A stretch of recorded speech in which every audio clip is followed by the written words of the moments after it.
but it's gone now, my children.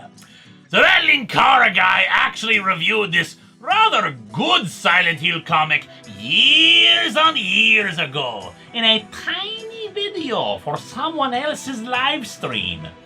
But nobody remembers that, so here I am to do it right! Jack and Jill went up the hill to fetch a can of gas. No, really! Meet Jack the Pup Stanton and his girlfriend Jill on their way up the road to Silent Hill and stopping at a gas station. But Jill has some romantic history that might get in the way of their little trip. Namely that she is the wife of Jack's boss, a crime boss who frequently sends Jack out to murder people. Jack's former employer dispatches 3 goons to retrieve them both alive, but a friendly gas station attendant helps Jack evade capture. Although Jill is not so lucky, being stuffed into a car by the last goon, who heads towards our favorite town in the world.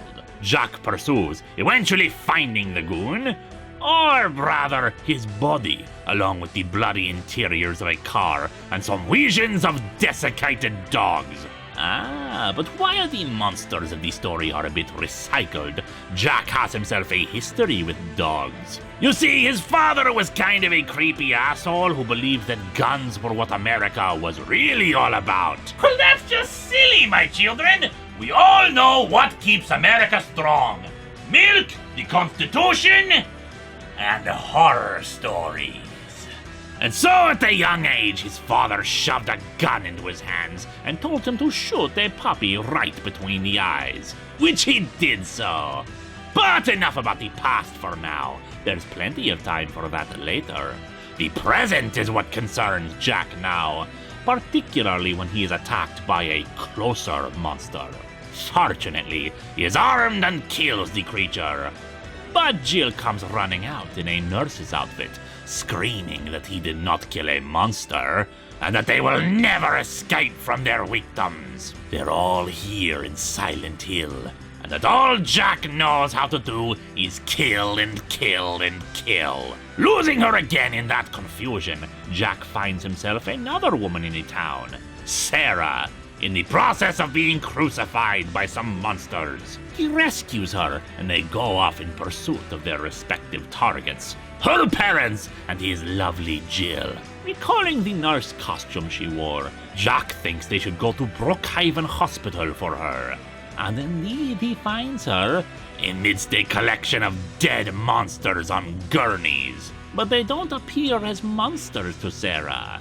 And they are the last people that Jack killed before he fled with Jill. In fact, he killed Sarah as well. He didn't mean to kill her, but it wasn't exactly an accident either. She had stumbled upon him during the assassination, and he required no witnesses.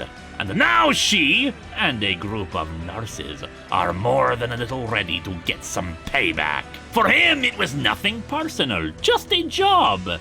But it certainly was not. It was a family. Not that Jack would ever understand the concept. His father said that Jack was born to be a killer. And while that may have been his dream, Jack made it his own personal nightmare a long time ago. Jack tries to say Jill is innocent in all of this, but Sarah rejects that. She benefited from the murder and evil and knew full well what her more lavish lifestyle had cost. There is one way to redeem themselves, though, and Jill decides to take that opportunity, having seen the reflection of her own soul, and allows the nurses to kill her. Jack is not so prepared to throw in the towel and flees back onto the streets, and right into the path of his boss, who had followed him into Silent Hill.